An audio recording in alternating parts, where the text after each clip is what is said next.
आज हम बात करेंगे frequency hopping, spread spectrum, anti jamming, spot jamming और रिलेटेड टॉपिक्स के क्वेश्चन और आंसर्स के बारे में, और कोशिश करेंगे कि इसका एक्सप्लेनेशन हम डिटेल में जानें। What is frequency hopping in communication? Options अपने पास है। Jumping between frequencies to send a message, staying on one frequency to talk, skipping parts of the message to save time, or making the signal louder। आपको क्या लगता है सही उत्तर क्या है? बिल्कुल सही, option A, jumping between frequencies to send a message.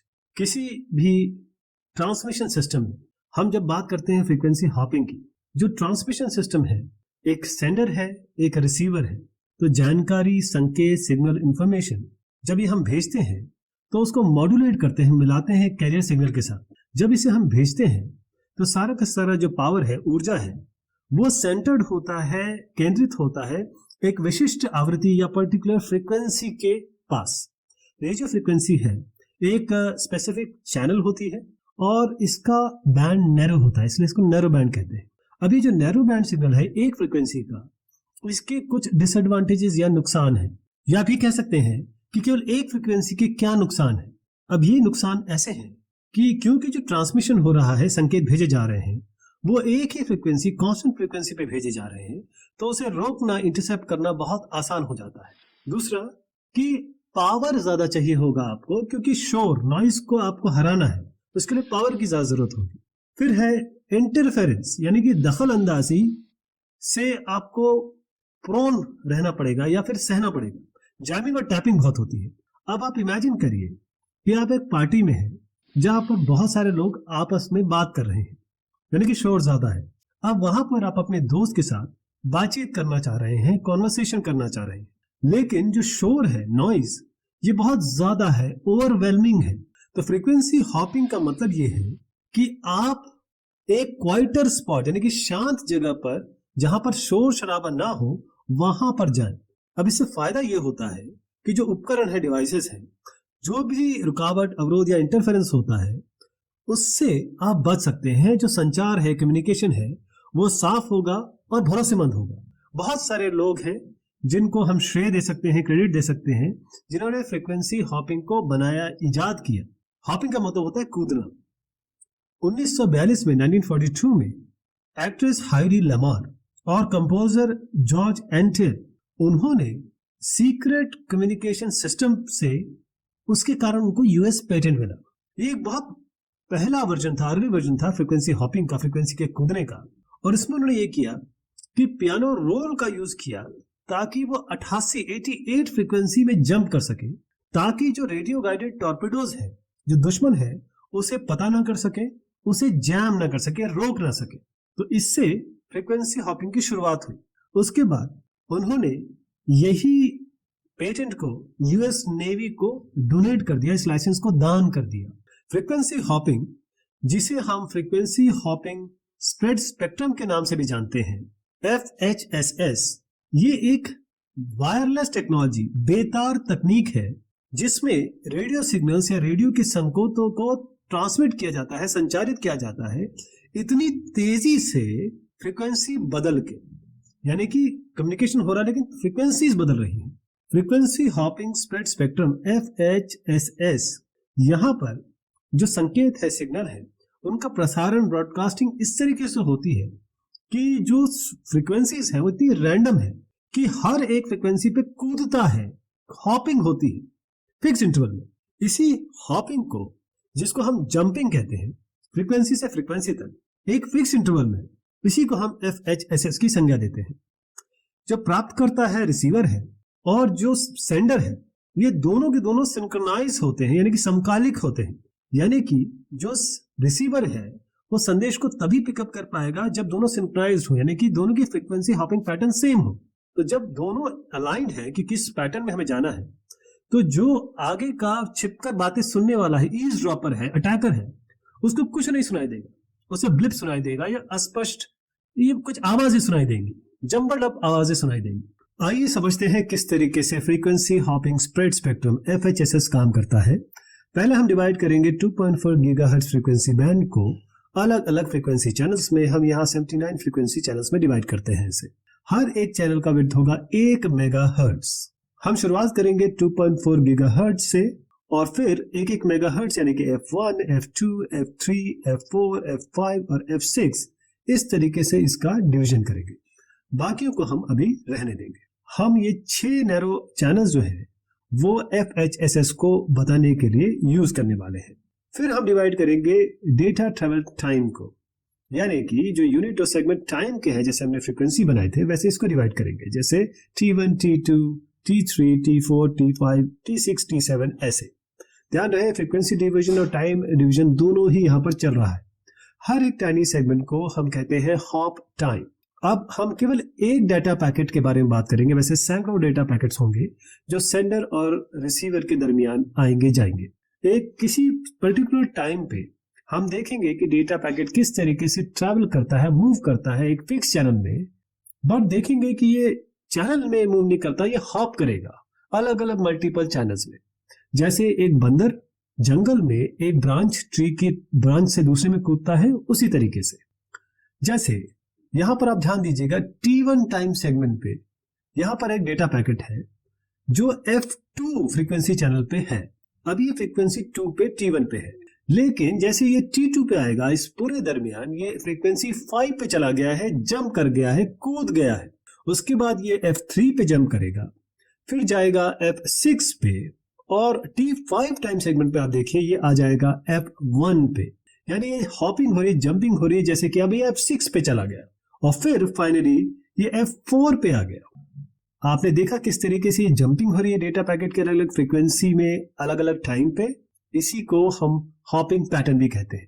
T1 से लेकर T7 तक जो हॉपिंग पैटर्न है वो आपको क्या दिखा, F2, F5, F3, F6, F1, F6 और F4। Why is frequency hopping used in communication? Option अपने पास है to talk to more people at once, to protect messages from interference or eavesdropping, to make the message louder or to save power। आपको क्या लगता है इसका सही उत्तर क्या है?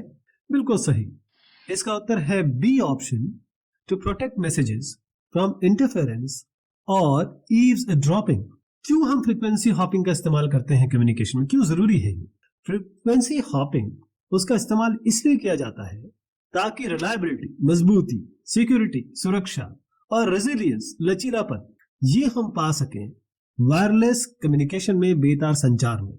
ये इस तरीके से काम करता है कि फ्रीक्वेंसी इतने तेजी से स्विच होती है, इतने तेजी से चेंज होती है जब सिग्नल ट्रांसमिट हो रहा होता है कि अगर कोई भी रुकावट हो, इंटरफेरेंस हो, या कोई चोरी छुपे सुनना चाहता हो, ड्रॉप करना चाहता हो, या कोई गड़बड़ करना चाहता हो, कोई आपके कम्युनिकेशन को रोकना चाहता हो, वो इसको नहीं कर पाएगा क्योंकि आप किसी एक फ्रीक्वेंसी पे बात नहीं कर रहे हैं, आप फ्रीक्वेंसी चेंज करते चले जा रहे हैं। इसको समझते हैं एक उदाहरण से, एग्जांपल से।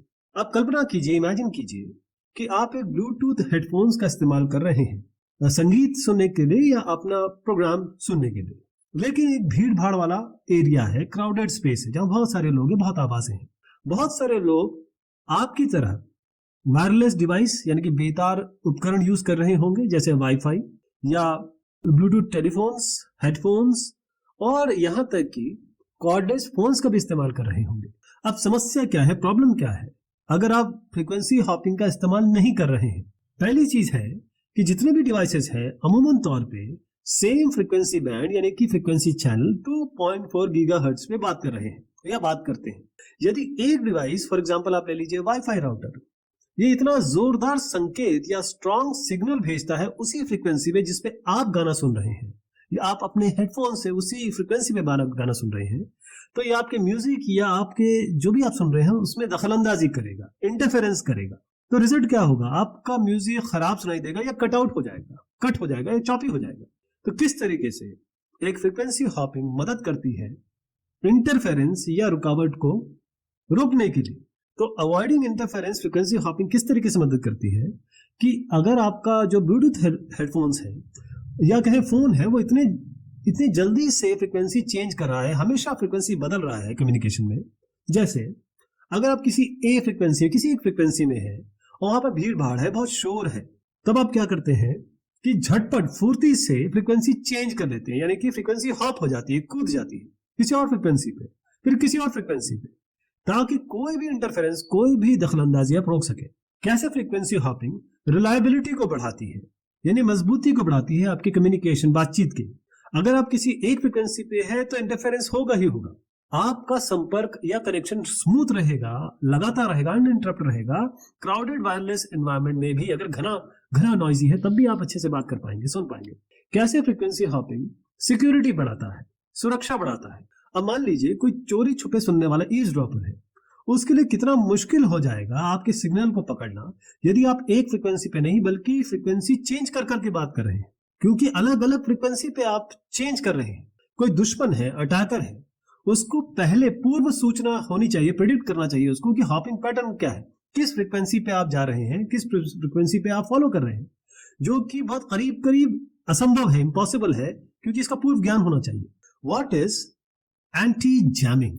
ऑप्शन हमारे पास है making sure a printer doesn't jam, फिर है preventing someone from blocking your communication, उसके बाद है turning up the signals volume, making the message travel faster. क्या लगता है आपको सही उत्तर क्या है? बिल्कुल सही, it's option B, preventing someone from blocking your communication. Anti jamming असल में है क्या? अगर आप संचार कम्युनिकेशन की बात करें तो एंटी जैमिंग एक ऐसी तकनीक है ताकि आप रोक सके, घटा सके उन प्रभावों को, उन इफेक्ट्स को जो कि या तो जानबूझकर या गैर इरादतन किया गया है आपके कम्युनिकेशन को इंटरफेयर करने के लिए, जैम करने के लिए। क्योंकि वायरलेस कम्युनिकेशन सिस्टम में ये बहुत बड़ी पॉसिबिलिटी हो सकती है। जैमिंग यानी कि रुकावट वो तब होती है जब कोई जानबूझकर यानी कि इंटेंशनली या गलती से भी एक्सीडेंटली आपकी कम्युनिकेशन को या तो ब्लॉक कर देता है या ओवरवेल्म कर देता है। आप बड़ी मुश्किल से फिर जो रिसीवर है आपका वो समझ नहीं पाएगा कि भेजा गया संदेश क्या है, ट्रांसमिटेड मैसेज क्या है। अब इमेजिन करिए, कल्पना करिए कि एक आपातकालीन रेस्क्यू टीम है, आपातकालीन बचाव दल है, और वो समायोजन कर रहा है, कोऑर्डिनेट कर रहा है उन कोशिशों को जो उसके बाद की कोई आपदा हो गई, कोई मुसीबत आ गई। अब उनके पास रेडियोज हैं, वो किस पे भरोसा करेंगे? रेडियोज पे करेंगे, ताकि वो बातचीत कर सकें, वाइटल इंफॉर्मेशन, जरूरी इंफॉर्मेशन, जानकारियां, जैसे फंसे हुए लोग हैं, खतरा क्या है, जोखिम क्या है, हैजर्ड्स क्या है, और रिसोर्सेज, संसाधन उनके पास क्या है, उन्हें और क्या संसाधन चाहिए। तो प्रॉब्लम कहाँ है जैमिंग की? दो तरीके की हो सकती है। देखिए, जैमिंग डेलिबरेट हो सकती है, अनइंटेंशनल हो सकती है। डेलिबरेट का मतलब ये है एक दुष्ट आदमी है, खराब आदमी है, और वो चाहता है कि आपके कम्युनिकेशन को डिस्टर्ब करना, और वो क्या करेगा कि एक बहुत स्ट्रांग सिग्नल भेजेगा उसी फ्रीक्वेंसी पे जिस फ्रीक्वेंसी पे आप कम्युनिकेट कर रहे हैं, जिससे अवरोध पैदा होगा, रुकावट पैदा होगी, इंटरफेरेंस होगा। अच्छा, अनइंटेंशनल जैमिंग भी हो सकती है। ऐसा हो सकता है कि बहुत सारे रेडियोज हो या फिर कोई न्यूज क्रू हो, खबर जो देते हैं, या कोई आम नागरिक हो, हमारे आपकी तरह सिविलियन हो, वो एक्सीडेंटली गैर इरादतन वो उसी फ्रीक्वेंसी पे बात करना शुरू कर दे जिसमें आप रेडियो चला रहे हैं, जिससे रेडियो फंस जाएगा, रेडियो रुक जाएगा, या फिर आपकी कम्युनिकेशन फंस जाएगा। तो किस तरीके से फ्रीक्वेंसी हॉपिंग स्पेक्ट्रम, या ये कहें कि एंटी जैमिंग के लिए हम क्या क्या कर सकते हैं? पहली चीज है FHSS, frequency hopping spectrum. Radio जितने तेजी से फ्रीक्वेंसी स्विच करता है और पूर्व निर्धारित प्री डिटरमिन्ड पैटर्न में चेंज करता है कि जो फ्रीक्वेंसी को ब्लॉक करने वाले, रुकावट पैदा करने वाले, उन्हें पता ही नहीं चल पाएगा। अगर जैमर आपको टारगेट करता है एक फ्रीक्वेंसी को, कम्युनिकेशन फिर भी चलता रहेगा अनइंटरप्टेड, क्योंकि किसी को लगभग असंभव है ये कि जैमर जान सके कि आप कौन से पैटर्न में फ्रीक्वेंसीज चेंज कर रहे हैं।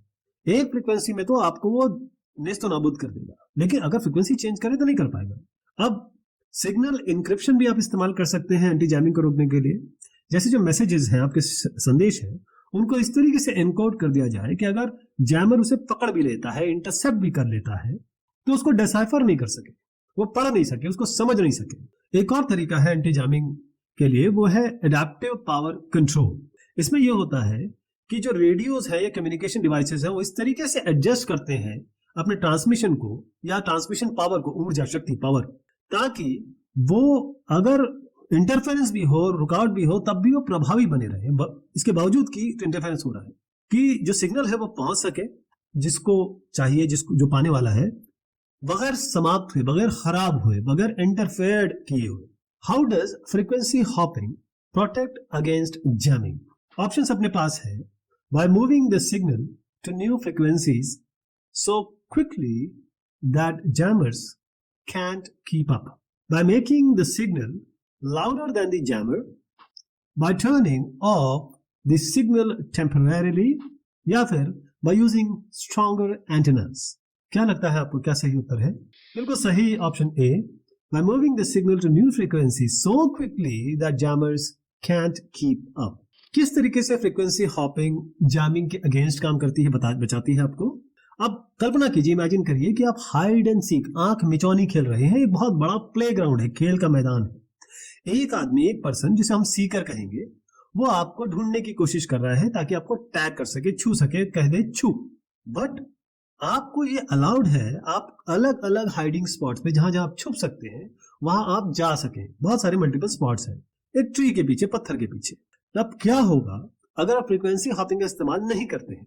अगर आप छुपने का स्थान ले लें, जिसे हम फ्रीक्वेंसी, फिक्स्ड फ्रीक्वेंसी कह रहे हैं, और वहीं पर आप हर समय छुपे रहें, तो जो सीकर है, जिसे हम जैमर भी कह रहे हैं, आपके स्पॉट को पता कर ले, आप पकड़ लिए गए, गेम वहीं खत्म हो गया। ये किस तरीके का है? ये इस तरीके का कम्युनिकेशन सिस्टम है जहां पर केवल एक फ्रीक्वेंसी पे बातचीत हो रही है, और अगर कोई गलत आदमी, दुष्ट आदमी, दुश्मन टारगेट करता है आपकी फ्रीक्वेंसी को, जो सिंगल फ्रीक्वेंसी है, सिग्नल तो ब्लॉक हो ही जाएगा, रुक जाएगा, अवरोध हो जाएगा। अब यही चीज आप समझिए, जब फ्रीक्वेंसी हॉपिंग का आप इस्तेमाल करते हैं तो एक ही जगह पे छुपने के बजाय आप अपनी जगह चेंज करते रहते हैं, एक स्पॉट से दूसरे स्पॉट, किसी भी रैंडम पैटर्न में, मतलब बेतरतीब तरीके से आप पैटर्न चेंज कर रहे हैं। इसे हम हॉपिंग कहते हैं, फ्रीक्वेंसी का कूदना कहते हैं, फ्रीक्वेंसी को चेंज करना कहते हैं। अगर सीकर या जैमर आपका स्पॉट चेक करता है और उसको ब्लॉक करने की कोशिश करता है, तो आप तो वहां से पहले ही निकल गए और कहीं और छुप गए, आप कहीं और आप छुप गए, यानी कि अपनी जगह चेंज कर ली। तो जो जैमर है या सीकर है, वो स्ट्रगल करेगा, बहुत बड़ा संघर्ष उसके लिए होगा कि वो इससे कीप अप कर सके, क्योंकि आप, उनको पता ही नहीं किस फ्रीक्वेंसी पे आप जा रहे हैं, किस स्पॉट पे आप जा रहे हैं और कब जा रहे हैं। तो एक वायरलेस कम्युनिकेशन में जो आपका यंत्र है, डिवाइस है, जैसे वॉकी टॉकी, ब्लूटूथ, ये मिलिट्री रेडियोस, ये सारे के सारे प्लेयर्स हैं, खिलाड़ी हैं। जो प्लेग्राउंड है, मैदान है, खेल का मैदान, वो रेंज ऑफ अवेलेबल फ्रीक्वेंसीज हैं, अलग अलग फ्रीक्वेंसीज हैं जहां पर आप अपनी स्पॉट या छुपने का स्थान ले सकते हैं। जो सीकर है, खोजने वाला है, वो एक जैमर है, आपकी कम्युनिकेशन को ब्लॉक करना चाहता है, रोकना चाहता है। तो जब आप अलग अलग फ्रीक्वेंसीज के बीच में कूदते हैं या हॉप करते हैं या चेंज करते हैं, तो कम्युनिकेशन आपका सुरक्षित रहता है, सिक्योर रहता है, अनइंटरप्टेड रहता है, अबाधित रहता है। अगर कोई फ्रीक्वेंसी जैम भी कर दी जाए तब भी। What is a frequency hopping pattern? Option अपने पास है। A random choice of frequencies, a secret sequence that tells where to hop next, a colorful wave on the screen, a way to make the signal faster। क्या लगता है आपको, क्या सही उत्तर है इसका? बिल्कुल सही उत्तर है B, a secret sequence that tells where to hop next। तो frequency hopping pattern, frequency hopping spectrum में होता क्या है? फ्रीक्वेंसी हॉपिंग पैटर्न एक स्पेसिफिक सीक्वेंस ऑफ फ्रीक्वेंसीज है या एक विशिष्ट अनुक्रम है फ्रीक्वेंसीज का, आवृत्ति का, जो कम्युनिकेशन सिस्टम फॉलो करेगा, उसका अनुसरण करेगा जब वो एक फ्रीक्वेंसी से दूसरी फ्रीक्वेंसी पे जाएगा या कूदेगा। ये जो पैटर्न है वो प्री डिटरमिन्ड है, पूर्व निर्धारित है, और सिंक्रोनाइज्ड है, यानी कि पहले से सहमत है आपके सेंडर और रिसीवर के दरमियान, ताकि सेंडर और रिसीवर सिंक में रहे, सिंक्रोनाइज रहे। जब भी आप फ्रीक्वेंसी चेंज करेंगे तो सेंडर और रिसीवर दोनों सेम फ्रीक्वेंसी पे चेंज होंगे, बात करेंगे, यानी समकालिक रहेंगे। जब भी फ्रीक्वेंसी बदलेगी, जो कि प्री डिटरमिन्ड है, पहले से सहमति से होगा। अब ये किस तरीके से रिलेट करता है, रिश्ता है इसका कम्युनिकेशन से? प्री डिटरमिन्ड सीक्वेंस, देखिए फ्रीक्वेंसी हॉपिंग में जब फ्रीक्वेंसी चेंज होती है तो ट्रांसमीटर और रिसीवर दोनों पहले से एग्रीड होते हैं, सहमत होते हैं उस सीक्वेंस में, उस क्रम में कि कौन सी फ्रीक्वेंसी कब चेंज की जाएगी। जैसे फ्रीक्वेंसी ए हो गया, फिर दूसरी हो गई, फिर तीसरी हो गई, फिर चौथी हो गई। लेकिन ये चारों फ्रीक्वेंसी अलग अलग है और दोनों एग्रीड है। इसमें सिंक्रोनाइजेशन बहुत जरूरी है, क्योंकि जो सेंडर और रिसीवर है वो दोनों फॉलो करेंगे, एक ही सीक्वेंस का अनुसरण करेंगे, कि अनुक्रमण का सेम टाइम पे उसको मानेंगे, ये सुनिश्चित करेगा, ये पक्का करेगा कि वो दोनों आपस में कनेक्टेड रहेंगे, संपर्क में रहेंगे जब भी फ्रीक्वेंसी हॉप होगी, चेंज होगी तब भी। कैसे ये इंटरफेरेंस या रुकावट को अवॉइड करेगा, हटाएगा? जैसे कोई है, जैसे जैमर है या कोई और डिवाइस है, वो इंटरफेयर करता है, दखलंदाजी करता है एक फ्रीक्वेंसी पे, जो सिस्टम है वो तुरंत दूसरी फ्रीक्वेंसी पे जंप कर जाएगा। लेकिन कौन सी फ्रीक्वेंसी पे जंप करेगा? जो पैटर्न डिसाइड हुआ है, जो अपना तरीका आपने पहले डिसाइड किया गया है, ताकि दखलंदाजी को टाला जा सके, रोका जा सके। तो किस लिए ये पैटर्न इंपॉर्टेंट हो जाता है? तो पैटर्न इसलिए इंपॉर्टेंट होता है, जो प्री डिटर्मिनेंट की बात मैं कर रहा हूं, कि किस पैटर्न में, किस क्रम में आप चेंज करेंगे फ्रीक्वेंसी। ये पैटर्न इंश्योर करता है, पक्का करता है कि जो ट्रांसमीटर और रिसीवर है ये सिंक में रहे, सिंक्रोनाइज रहे, समकालिक रहे, कम्युनिकेशन, बातचीत आपकी सुरक्षित रहे, सिक्योर रहे, रिलायबल रहे, भरोसेमंद रहे। यदि भीड़ भाड़ हो, क्राउड हो, या फिर विरोधी या ऐसा वातावरण जो आपका हॉस्टाइल है, ऐसा परिवेश जिसमें आपका विरोधी है, जो अनियमितता है, रैंडमनेस है, वो एक चीज ऐड करती है कि भाई बड़ा मुश्किल हो जाएगा, नेक्स्ट फ्रीक्वेंसी क्या ये जंप करने वाले। तो इससे क्या होता है कि सुरक्षा की परत लग जाती है, adding a layer of security. What is the difference between fast and slow frequency hopping? Option अपने पास है। Fast hopping changes frequencies very often, even for small messages. Fast hopping sends messages faster. Fast hopping uses smaller frequencies. Fast hopping skips some messages. तो option A इसका सही उत्तर है। Fast hopping changes frequencies very often even for small messages. अंतर क्या है? Frequency hopping दो तरीके की हो सकती है, फास्ट या स्लो। इनमें अंतर क्या है? इन दोनों में अंतर जो है फास्ट और स्लो फ्रीक्वेंसी हॉपिंग में, वो इस पे आता है कि रिश्ता क्या है। जिस तरीके से फ्रीक्वेंसी चेंज हो रही है, जिसे हम आवृत्ति परिवर्तन का दर कहते हैं, हॉपिंग रेट, और ड्यूरेशन यानी कि अवधि, मियाद, एक सिंगल डेटा पैकेट का ट्रांसमिशन या प्रसारण। इसको इस तरीके से समझते हैं। पहले slow frequency hopping. Slow frequency hopping में जो सिस्टम है यानी कि जो व्यवस्था है, वो इस तरीके से फ्रीक्वेंसी चेंज करती है जब पूरा का पूरा एक डेटा पैकेट प्रसारित या ट्रांसमिट हो जाए, यानी कि फ्रीक्वेंसी कांस्टेंट रहती है मल्टीपल डेटा बिट पीरियड्स में, इससे पहले कि वह नई फ्रीक्वेंसी में कूदे या हॉप करे। इस SFH में एक या एक से अधिक डेटा बिट हर एक हॉप में ट्रांसमिट होते हैं। जब फ्रीक्वेंसी कूदेंगे, एक फ्रीक्वेंसी में ट्रांसमिशन होगा, फिर दूसरी फ्रीक्वेंसी पे जाएंगे। तो क्या फीचर है, प्रमुख विशेषताएं क्या है? द हॉपिंग रेट वो कम होता है डेटा ट्रांसमिशन रेट से। ये SFH बहुत सिंपल है, आसान है और बहुत अधिक कुशल यानी कि मोर एफिशिएंट है उन सिस्टम के लिए जहां पर इंटरफेरेंस, अवरोध बहुत गंभीर हो सकता है, सिवियर हो सकता है। पूरा का पूरा डेटा पैकेट एक सिंगल फ्रीक्वेंसी में भेजा जाएगा इससे पहले कि दूसरी फ्रीक्वेंसी में कूदे या दूसरी फ्रीक्वेंसी चेंज करे, शिफ्ट करे, स्विच करे। ये स्विच करना यानी कि स्लो फ्रीक्वेंसी हॉपिंग में इसे कहाँ यूज होता है, इसका व्यावसायिक इस्तेमाल का क्या है? जैसे ब्लूटूथ है, कुछ ऐसी वाईफाई टेक्नोलॉजी है जहां पर इसको यूज किया जाता है। ये उन सिनेरियोज में, उन परिदृश्य में यूज होता है जहां पर रिस्क की या जोखिम की आशंका बहुत ज्यादा है, इंटरफेरेंस की। फास्ट फ्रीक्वेंसी हॉपिंग में क्या होता है? यहाँ पर जो सिस्टम है वो फ्रीक्वेंसी इस तरीके से स्विच करता है, इतनी बार स्विच करता है एक ही सिंगल डेटा पैकेट के ट्रांसमिशन में, यानी कि एक सिंगल डेटा पैकेट में कई बार फ्रीक्वेंसी चेंज हो जाती है, यानी कि फ्रीक्वेंसी कई बार चेंज होती है। अगर आपको सिंगल डेटा बिट भेजना हो, उस पूरे पीरियड में फ्रीक्वेंसी कई बार चेंज हो जाएगी। तो एक बिट के लिए अलग अलग मल्टीपल हॉप्स होते हैं, यानी कि अलग अलग फ्रीक्वेंसी चेंज होते हैं। केवल एक बिट में भी बहुत सारे स्विचिंग हो सकती है। एक data bit is divided over multiple hops, ये इंपॉर्टेंट है इसमें। और इसकी प्रमुख विशेषताएं क्या है? FFH की जो हॉपिंग रेट है वो ज्यादा होता है डेटा ट्रांसमिशन रेट से, और जो डेटा है उसको डिवाइड किया जाता है, विभाजित किया जाता है अलग अलग फ्रीक्वेंसीज में, ताकि अधिक लचीलापन हो, रेजिलियंस हो। इस FFH ये बहुत ज्यादा रेजिस्टेंट है जैमिंग के लिए और इंटरफेरेंस के लिए। कोई अवरोध होगा, कोई जैमर होगा, क्योंकि जैमर के पास बड़ा सीमित समय है, लिमिटेड टाइम है, जिसमें वो आपके कम्युनिकेशन को बाधित कर सकता है, नाकाम कर सकता है, क्योंकि एक फ्रीक्वेंसी तो कर देगा, बाकी में क्या होगा। तो ये मिलिट्री और जो सिक्योर, सुरक्षित संचार, सिक्योर कम्युनिकेशन है, वहां पर इस्तेमाल होता है। और वहां पर जहां पर रिस्क ऑफ जैमिंग बहुत ज्यादा है, आशंका, जोखिम उन एनवायरमेंट में बहुत ज्यादा है, तो यहाँ पर आपके सामने जो की डिफरेंसेस हैं, जो दोनों में डिफरेंसेस हैं, वो सामने है फास्ट और स्लो फ्रीक्वेंसी हॉपिंग में. What happens if the sender and receiver are not synchronized in frequency hopping? हमारे पास ऑप्शन है the message gets scrambled, the message becomes louder, the signal becomes faster, the signal stays on one frequency. क्या सही उत्तर है इसका? बिल्कुल सही. A, the message gets scrambled. जब एक सेंडर और रिसीवर यानी प्रेषक और प्राप्तकर्ता ये सिंक्रोनाइज नहीं है, समकालिक नहीं है, फ्रीक्वेंसी हॉपिंग हो रही है, तो उनका जो कम्युनिकेशन है वो डिस्टर्ब हो जाएगा. यानी कि जो सेंडर और रिसीवर है दोनों को एक ही पैटर्न फॉलो करना पड़ेगा सेम टाइम. अगर वो नहीं करते हैं तो वो बात ही नहीं कर सकते.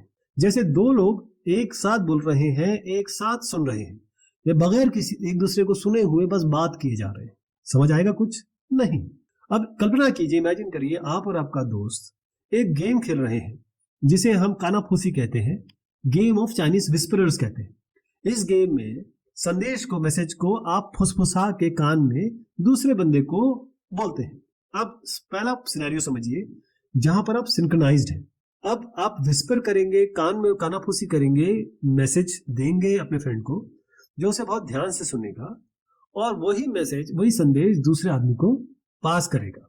हर एक इंसान, हर एक आदमी सिंक्रोनाइज्ड है, यानी कि जब तक ये मैसेज आखिरी इंसान तक पहुंचेगा, आखिरी बंदे तक पहुंचेगा, वो उससे दोबारा रिप्रोड्यूस कर सकता है, उसे समझ सकता है और जो पहले ने कहा है वही आखिरी कह रहा होता है, क्योंकि सब सिंक्रोनाइज्ड है. रिप्रोडक्शन कर सकता है वो उस मैसेज का. लेकिन तब क्या होगा जब ये दोनों या आपस में लोग सिंक्रोनाइज नहीं है. आप ये समझ लीजिए कि जो ऑर्डर है एक के बाद दूसरा, दूसरे के बाद तीसरा, अगर आप वो ऑर्डर फॉलो नहीं करते हैं, आप पहले को ना बोल के तीसरे को बोल देते हैं और तीसरा जो है वो फिर दूसरे को बोल देता है, या इसी तरीके से रैंडमली बेतरतीब तरीके से अलग अलग लोग आपस में मैसेजेस भेजते हैं, ये तो रॉन्ग ऑर्डर हो गया. तो अगर गलत मैसेज गलत आदमी को दे दिया जाए तो मैसेज जो है मिक्सअप हो जाएंगे या फिर पूरी तरीके से खत्म ही हो जाएंगे. मतलब आपने खेत बोला, दूसरा खलिहान बोलने लगेगा. इसका मतलब ये है कि अगर आखिरी आदमी से पूछा जाए कि भाई क्या बोला गया है, तो वो मैसेज नहीं, जो भी बोलेगा वो क्लियरली नहीं होगा, या वो रिप्रोड्यूस नहीं कर सकता कि भाई मुझे ये बताया गया है. यही होता है जब सेंडर और रिसीवर आपस में सिंक्रोनाइज नहीं हो फ्रीक्वेंसी हॉपिंग में कम्युनिकेशन, यही समस्या पैदा होती है. अब ये सिंक्रोनाइजेशन किस तरीके से फ्रीक्वेंसी हॉपिंग में जब हम संचार करते हैं, कम्युनिकेशन करते हैं, तो किस तरीके से ये अप्लाई होता है. तो सेंडर और रिसीवर दोनों एक ही फ्रीक्वेंसी पे हॉप करेंगे, कूदेंगे, सेम सीक्वेंस में, सेम टाइम पे, साइमल्टेनियसली. यानी पहले से प्री डिटरमिन्ड पैटर्न है, उसी को फॉलो करना है सेंडर रिसीवर को. अगर वो नहीं करते हैं तो वो डेटा को लूज कर जाएंगे, संचार बाधित हो जाएगा, या फिर एरर्स होंगे, साइलेंस हो जाएगा. कोई मतलब नहीं गड़बड़ से. Why is frequency hopping important for Bluetooth devices? Option अपने पास है to save battery, to avoid interference and stay clear of noisy channels, to make messages travel farther, to encrypt messages. क्या लगता है आपको? आंसर है इसका B, to avoid interference and stay clear of noisy channels. Frequency hopping इसलिए जरूरी है, चाहे वह ब्लूटूथ डिवाइस हो, वाईफाई हो या इवन कॉर्डलेस फोन्स हो. ये इसलिए इंपॉर्टेंट हो जाता है इन उपकरणों के लिए क्योंकि इससे आप सुनिश्चित कर सकते हैं, इंश्योर कर सकते हैं कि आपकी बातचीत, कम्युनिकेशन सुनिश्चित कर सकते हैं कि ये भरोसेमंद होगी, सुरक्षित होगी और कुशल होगी, रिलायबल, सिक्योर एंड एफिशिएंट. उन एनवायरमेंट में, उन परिस्थितियों में, उन माहौल में जहां पर और अधिक अलग अलग वायरलेस सिग्नल भी हो. ब्लूटूथ जनरली किस पे ऑपरेट करता है? 2.4 गीगाहर्ट्ज फ्रीक्वेंसी बैंड पे, जिसे साझा करते हैं, जिसे शेयर करते हैं बहुत सारे डिवाइसेस, जैसे कि वाईफाई राउटर हो गया, माइक्रोवेव हो गए, कॉर्डलेस फोन्स हो गए. अगर आप फ्रीक्वेंसी हॉपिंग का इस्तेमाल नहीं करते तो फ्रीक्वेंसी जो ब्लूटूथ सिग्नल्स है वो इजीली, बहुत आसानी से बाधित किया जा सकता है अदर डिवाइसेस, बाकी डिवाइसेस के द्वारा. परिणाम स्वरूप क्या होगा? कनेक्शन खराब होगा, क्वालिटी खराब होगी, या फिर पूरा का पूरा फेल, कम्युनिकेशन नाकामयाब हो जाएगा. किस तरीके से फ्रीक्वेंसी हॉपिंग यहाँ मदद करती है? देखिए, पहली चीज है कि ये इंटरफेरेंस को खत्म करती है, अवॉइड करती है. ब्लूटूथ डिवाइसेस ये इस तरीके से डिजाइन किए गए हैं, इस तरीके से ये बनाए गए हैं ताकि ये अलग अलग फ्रीक्वेंसीज पे 1600 टाइम्स 1600 टाइम्स पर सेकंड, एक सेकंड में 16,000 टाइम्स ये फ्रीक्वेंसी चेंज कर सके। अगर एक फ्रीक्वेंसी पे आप नहीं हैं तो हेडफोन्स और जो फोन वो लगातार फ्रीक्वेंसी चेंज कर रहे हैं, छलांग लगा रहे हैं, जंप कर रहे हैं, हॉप कर रहे हैं नई फ्रीक्वेंसी में हर कुछ मिली सेकेंड्स में। अगर एक फ्रीक्वेंसी बिजी हो गई, इंटरफेयर हो गई, जैसे मान लीजिए ब्लूटूथ डिवाइस से किसी और वाईफाई से, तो जो हेडफोन्स और फोन्स है वो क्लियर फ्रीक्वेंसी पे जा रहे हैं जहां पर बातचीत हो सकती है, क्योंकि आपको क्लियर फ्रीक्वेंसी चाहिए जहां पर आप बात कर सकते हैं। कंजेशन से काम नहीं चलेगा, यहाँ पर फ्रीक्वेंसी हॉपिंग इसलिए इंपॉर्टेंट हो जाती है। कैसे फ्रीक्वेंसी हॉपिंग रिलायबल कनेक्शन यानी कि जिस पे आप विश्वास कर सकते हैं वो बनाएगी। तो ये जो हॉपिंग है ये सुनिश्चित करती है, इंश्योर करती है कि जो ब्लूटूथ कनेक्शन है वो स्थायी हो, स्टेबल हो, मजबूत हो, उन वातावरण में, उन एनवायरमेंट्स में जहां पर बहुत ज्यादा संभावना है कि इंटरफेरेंस हो सकता है। आपका म्यूजिक या आप जो भी सुन रहे हैं वो बगैर किसी बाधा के, बगैर किसी रुकावट के आप सुन सके, क्योंकि आपकी फ्रीक्वेंसीज हर बार चेंज हो रही है। और जब फ्रीक्वेंसी चेंज हो रही है तो एक फ्रीक्वेंसी ब्लॉक होने पर भी बाकी फ्रीक्वेंसी आपके कब्जे में होगी। What is spot jamming and how does frequency hopping counter it? Options हमारे पास है। Blocking one specific frequency avoided by hopping to new ones, jamming all frequencies avoided by encryption, blocking a signal's strength avoided by increasing power, या फिर interrupting the receiver's antenna। इसका सही उत्तर है जो आपने सही समझा है A, blocking one specific frequency avoided by hopping to new ones। Spot jamming है क्या? स्पॉट जैमिंग एक तरीके से इलेक्ट्रॉनिक इंटरफेरेंस है, इलेक्ट्रॉनिक बाधा है, जहां पर जो जैमिंग डिवाइसेस हैं या जो दुश्मन है वो टारगेट करते हैं किसी एक स्पेसिफिक फ्रीक्वेंसी को निशाना बनाते हैं, एक विशिष्ट फ्रीक्वेंसी को जो कम्युनिकेशन में यूज हो रही है, संचारण में, प्रसारण में यूज हो रही है। तो इससे क्या होता है कि जो डिवाइस कम्युनिकेट कर रहे हैं, बात कर रहे हैं उस फ्रीक्वेंसी पे, उनके लिए नामुमकिन हो जाता है, मुश्किल हो जाता है बात करना। तो जो जैमर क्या करता है वो बाधा पैदा करता है, बाढ़ जैसे फ्लड होती है ना, उस तरीके से एक पर्टिकुलर फ्रीक्वेंसी जिसको आप यूज कर रहे हैं उस पर वो नॉइज, शोर पैदा करेगा। इससे क्या होगा कि जो लेजिटिमेट सिग्नल है, वैध सिग्नल है, वो ट्रांसमिट ना हो या फिर गलत तरीके से ट्रांसमिट हो जाए। जैसे आप इमेजिन करिए कि आपका एक फेवरेट एफएम रेडियो स्टेशन है और ये जो एफएम रेडियो स्टेशन है 101.5 मेगाहर्ट्ज यानी कि एक पर्टिकुलर फ्रीक्वेंसी पे ब्रॉडकास्ट कर रहा है, प्रसारण कर रहा है। अगर कोई जैमर हो, कोई गलत आदमी हो, वो नॉइस या शोर भेजे इसी सेम फ्रीक्वेंसी 101.5 पे, तो आप कहां से रेडियो स्टेशन सुन पाएंगे? केवल स्टैटिक टी ऐसे इंटरफेरेंस सुन पाएंगे बस। तो जैमर कर क्या रहा है? वो आपको ब्लॉक कर रहा है, यानी कि आपकी एबिलिटी जो है लिसन करने की, सुनने की, उस स्टेशन को, उस स्पॉट को टारगेट कर रहा है। यानी कि जो स्पॉट क्या हुआ इसमें, फ्रीक्वेंसी 101.5 स्पॉट हो गया, उसी स्पॉट को जैम कर रहा है, रोक रहा है। किस तरीके से फ्रीक्वेंसी हॉपिंग मदद करती है स्पॉट जैपिंग को रोकने के लिए? पहली चीज है रैंडमाइज्ड फ्रीक्वेंसीज, बेतरतीब, रैंडम मतलब किसका कोई फिक्स पैटर्न हो। फ्रीक्वेंसी हॉपिंग में ये होता है कि जो सेंडर रिसीवर है फ्रीक्वेंसी इतनी तेजी से चेंज करते हैं, अलग अलग फ्रीक्वेंसी पे जाते हैं, रैंडमली करते हैं, तो जैमर को कैसे पता चलेगा? वो तो बस बाल अपने खींच लेगा कि यार किस फ्रीक्वेंसी पे जैम करूं। दूसरी चीज है रेजिस्टेंस टू इंटरफेरेंस। यदि मान लीजिए जैमर या दुश्मन किसी पर्टिकुलर फ्रीक्वेंसी को रोकता है, स्पॉट जैमिंग करता है, तो फ्रीक्वेंसी इस तरीके से इंश्योर करती है फ्रीक्वेंसी हॉपिंग कि वो नई फ्रीक्वेंसी पे आप चले जाएंगे। तो जो भी वो बाधा क्रिएट करने की कोशिश कर रहा है, रुकावट पैदा कर रहा है, उससे आप बच सकते हैं क्योंकि फ्रीक्वेंसी चेंज कर दिया आपने। इसमें एक इंपॉर्टेंट बात है कि क्वांटिटी रहती है। यदि सेंडर और रिसीवर प्री डिसाइडेड पैटर्न, जो फ्रीक्वेंसी का चेंज का पैटर्न है, हॉप का पैटर्न है, उसको फॉलो करें, तो वो दोनों तेजी से हॉप करेंगे, कूदेंगे, चेंज करेंगे फ्रीक्वेंसी को सेम टाइम पे, जिससे जो कम्युनिकेशन या प्रसारण में बाधा हो सकती है स्पॉट जैमिंग के कारण, वो नहीं होगी। आप आसानी से 101.5 सुन सकते हैं। What is the hardest part about using frequency hopping? आपके ऑप्शंस हैं it uses too much power, synchronizing the sender and receiver to hop at the same time, it's too slow, or finally it's not secure। आपको क्या लगता है इसका सही उत्तर क्या है? जो भी अभी तक आपने समझा है और जाना है फ्रीक्वेंसी हॉपिंग के बारे में, मैं आपसे आग्रह करता हूं कि इसका उत्तर आप कमेंट कीजिए। अगर आप सही उत्तर देंगे तो मुझे बहुत खुशी होगी। तो ये बात हुई फ्रीक्वेंसी हॉपिंग के क्वेश्चन आंसर्स की। होपफुली आपको फ़ायदा हुआ होगा।